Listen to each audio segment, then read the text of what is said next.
Sharing को लेकर संग्राम मचा हुआ है। खबर यह निकल कर आ रही है कि महागठबंधन में बंटवारे पर अभी तक कोई सहमति नहीं बन पाई है। सूत्र हमारे ये कह रहे हैं कि कांग्रेस बिहार में 15 से कम सीटों पर मानने को तैयार नहीं है।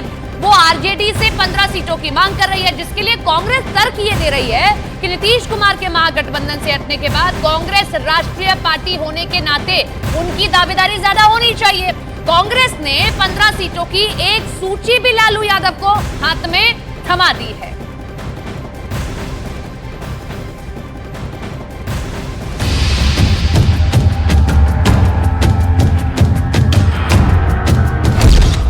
बिहार में सीट शेयरिंग पर विपक्षी गठबंधन INDIA में फंसा पेच। सीट बंटवारे पर अब तक नहीं बन पाई सहमति। कांग्रेस को 15 सीट देने को तैयार नहीं आरजेडी। बिहार में एक तरफ जहां एनडीए में सीट शेयरिंग का फॉर्मूला करीब करीब तय माना जा रहा है, वहीं दूसरी तरफ विपक्षी गठबंधन INDIA में सीट शेयरिंग का घमासान लगातार जारी है। INDIA में अभी तक सीट शेयरिंग पर सहमति नहीं बन पाई है। सूत्रों के हवाले से खबर है कि कांग्रेस ने अपनी सहयोगी दल और लालू प्रसाद यादव की पार्टी आरजेडी से बिहार की 15 लोकसभा सीटें मांगी है। कांग्रेस ने एक कदम और आगे बढ़कर 15 सीटों की एक लिस्ट भी लालू यादव को थमा दी है।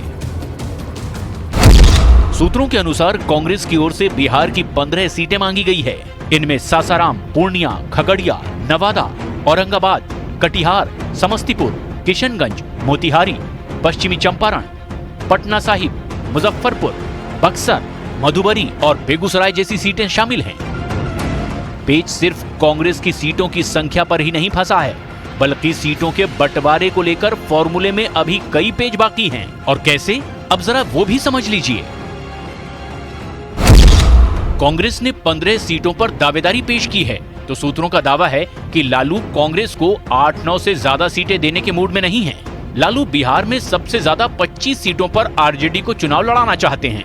सीटों के फॉर्मूले पर लालू लेफ्ट के हिस्से में 6 सीट देना चाहते हैं। और इतना ही नहीं, अगर कांग्रेस 9 की बजाय 8 सीटों पर मानती है तो लालू बैकअप प्लान के तहत 2 सीटें रिजर्व रखना चाहते हैं, ताकि वीआईपी जैसी छोटी पार्टियां गठबंधन में जुड़ें तो 1-2 सीटें ऐसी छोटी पार्टियों को देने के लिए भी रखी जाएं।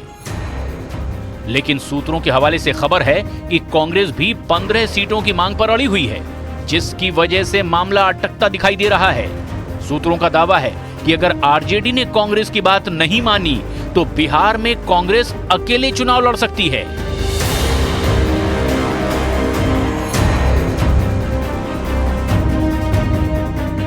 सोलह मार्च को बिहार कांग्रेस चुनाव समिति की बैठक है, जिसमें आरजेडी के साथ सीट शेयरिंग फॉर्मूले और कांग्रेस के दावे वाली सीटों पर चर्चा होगी। पिछली बार भी कांग्रेस को गठबंधन में 9 सीट लड़ने के लिए दी गई थी, जिनमें से कांग्रेस ने सिर्फ एक किशनगंज की ही सीट जीती थी।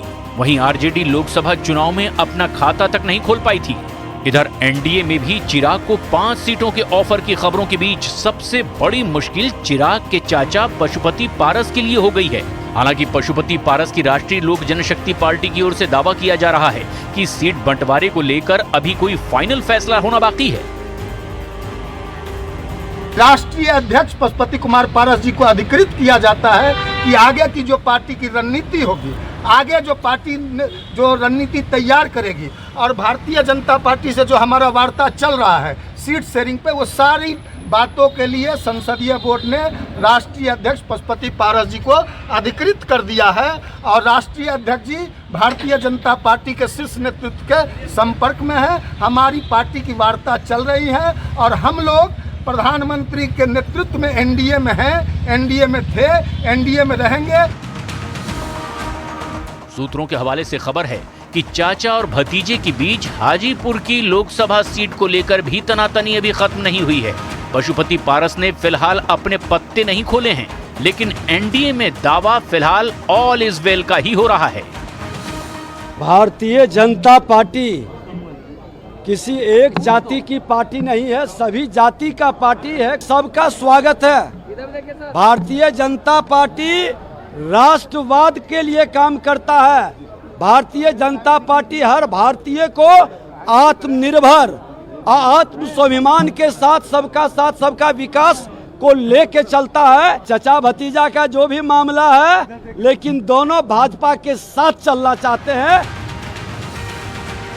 बिहार में एनडीए की सीट बंटवारे को लेकर फॉर्मूला करीब करीब फाइनल हो चुका है। इसका ऐलान जल्द ही हो भी सकता है और इस बात के संकेत चिराग पासवान और बीजेपी के नेता भी दे रहे हैं।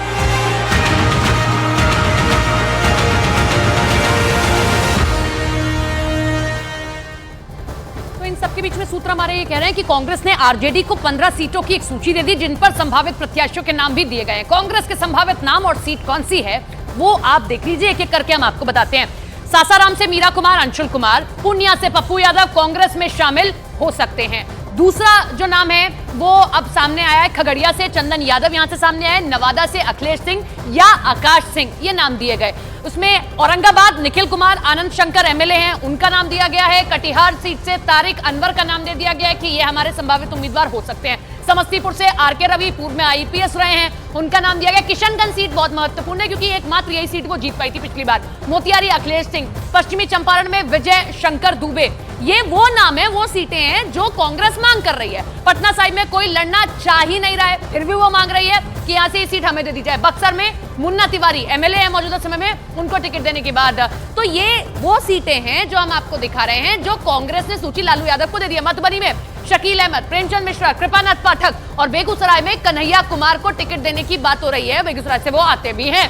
तो ये सूची थमा दी गई है लालू यादव को कि हम यहां से चुनाव लड़ना चाहते हैं, आप हमारी ये बात मान लीजिए। लेकिन आरजेडी कम सीटें देना चाह रही है। सीट बंटवारे पर सियासी घमासान के बीच राष्ट्रीय लोक जनशक्ति पार्टी के राष्ट्रीय अध्यक्ष पशुपति कुमार पारस ने केंद्रीय संसदीय बोर्ड की इमरजेंसी मीटिंग बुला ली है, जो आज नई दिल्ली में उनके आवास पर होगी। पशुपति पारस ने लोकसभा चुनाव के लिए पार्टी की रणनीति पर चर्चा करने के लिए पार्टी के वरिष्ठ नेताओं को बुलाया, जिसके बाद पार्टी अध्यक्ष पशुपति पारस प्रेस कॉन्फ्रेंस करेंगे। दरअसल लोकसभा चुनाव 2024 के लिए एनडीए ने चिराग पासवान को पशुपति पारस के खेमे की सभी सीटें दे दी, जिसके बाद से पारस खेमे में हड़कंप मचा हुआ है। चाचा भतीजे की ये लड़ाई सामने आ रही है। हालांकि पशुपति पारस ने चुनाव लड़ने के सवाल पर कुछ भी बोलने से अभी इनकार कर दिया और समय मिलने पर जेपी नड्डा से मुलाकात करने की बात भी कही है।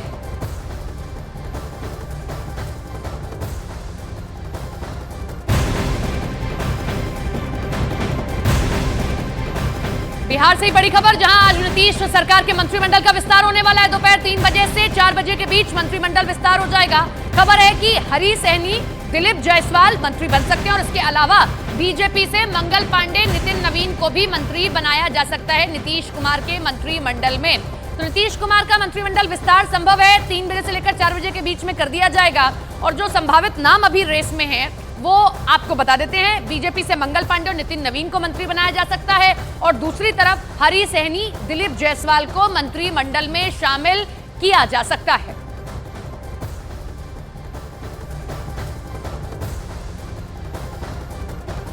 मंत्रिमंडल विस्तार होगा तो जेडीयू कोटे से कौन कौन संभावित विधायक शपथ ले सकते हैं वो एक एक करके आपको बता देते हैं कि कौन कौन से संभावित चेहरे हैं जो इस वक्त रेस में। अशोक चौधरी, रत्नेश सदा, महेश्वर हजारी, सुनील कुमार, लेसी सिंह, मदन सहनी, शीला मंडल और जयंत राज, ये आज आपको शपथ लेते हुए मंत्री पद की दिखाई दे सकते हैं। अब इसके बाद में बीजेपी से कौन कौन हो सकता है वो भी आपको बताए चलते हैं। साथ साथ में बीजेपी कोटे से कौन कौन संभावित नाम हो सकते हैं। मंगल पांडे बड़ा नाम है, नितिन नवीन, प्रमोद कुमार, हरी सहनी, दिलीप जायसवाल। मंगल पांडे का तो नाम तय ही माना जा रहा है क्योंकि मंगल पांडे जो पूरा गठबंधन तैयार हुआ उसमें भी कई उनकी अहम भूमिका रही थी, इसलिए मंगल पांडे और नितिन नवीन, प्रमोद कुमार, हरी